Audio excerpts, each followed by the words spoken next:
Ces dernières années, l'intérêt pour les thérapies offertes par la médecine orientale n'a fait que croître. Que ce soit par curiosité ou par désir de trouver une solution aux maux que la médecine occidentale n'est pas en mesure de guérir, beaucoup de personnes ont donc choisi d'essayer ce type d'alternative. Contrairement à la médecine scientifique, les théories orientales se concentrent surtout sur l'atteinte d'un équilibre physique, mental et énergétique, comme moyen d'aborder les divers problèmes de santé. Que sont les chakras? Le terme chakra vient du sanskrit, texte sacré et savant du brahmanisme écrit entre le XVe et le Xe siècle avant Jésus-Christ. En Inde, il signifie « cercle » ou « disque ».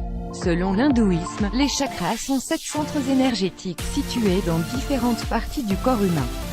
Ils fonctionnent comme des soupapes de régulation des flux d'énergie. Et, en fonction de leur emplacement, leur force vibratoire ainsi que leur vitesse varie. En effet, en Inde, on croit que l'air inhalé, connu sous le nom d'énergie prana, voyage à travers le corps, et donne donc de la force aux centres énergétiques. Par conséquent, les chakras reçoivent, accumulent et distribuent le prana pour optimiser les fonctions des différentes parties de notre corps. Vous voulez en savoir plus? Exercice simple pour soulager le stress et améliorer l'humeur. Où se trouvent les chakras et à quoi servent-ils? Les chakras se trouvent alignés depuis la base de la colonne vertébrale jusqu'au sommet, connu sous le nom d'Abadhuti. Ainsi, pour certains hindous et bouddhistes, ces centres d'énergie se comptent de bas en haut, dans 6 zones du corps. Cependant, d'autres auteurs considèrent qu'il y a un 7e chakra, qui se situe sur le sommet du crâne.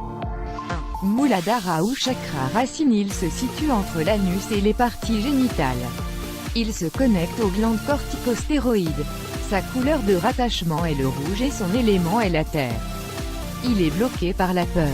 Nous devons donc laisser nos peurs se manifester clairement pour les libérer. 2. Svadhisthana ou chakra sacré. Il se situe dans le sacrum, et se connecte aux glandes surrénales. Sa couleur est orange et son élément de rattachement est l'eau. Il est bloqué par la culpabilité. Nous devons nous en libérer et aussi savoir pardonner. 3. Manipura ou chakra du plexus solaire. Il se situe à 2 doigts au-dessus du nombril. Il a un lien avec la rate, l'estomac et le foie. Sa couleur est le jaune et son élément est le feu. Il est bloqué par la honte. 4. Anahata ou chakra du cœur. Situé dans la région du cœur, il se connecte au thymus. Sa couleur est le vert et son élément assigné est l'air. Il est bloqué par la douleur et est lié au sentiment du cœur. 5. Vishuddha ou chakra de la gorge. Il se situe dans la région de la gorge, et se connecte à la glande thyroïde.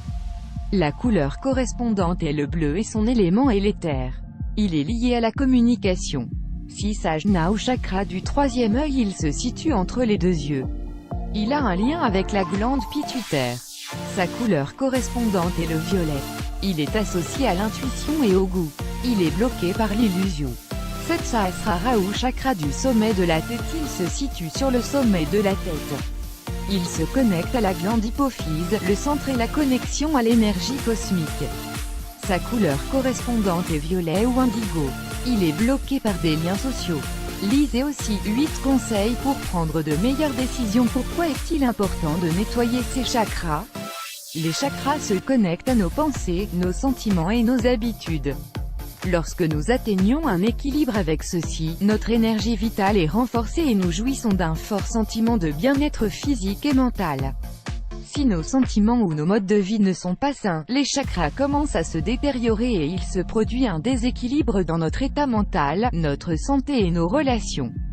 Quand nous les avons équilibrés, sans interférer avec leur flux d'énergie, nous jouissons, entre autres, d'avantages tels que une plus grande clarté mentale, une meilleure qualité de sommeil, une énergie vitale constante, une meilleure santé et longévité, une sensibilité à l'intuition, une meilleure capacité de concentration, un plus grand lien avec l'environnement, la liberté d'être à l'abri de la peur et du ressentiment. Comment nettoyer les chakras?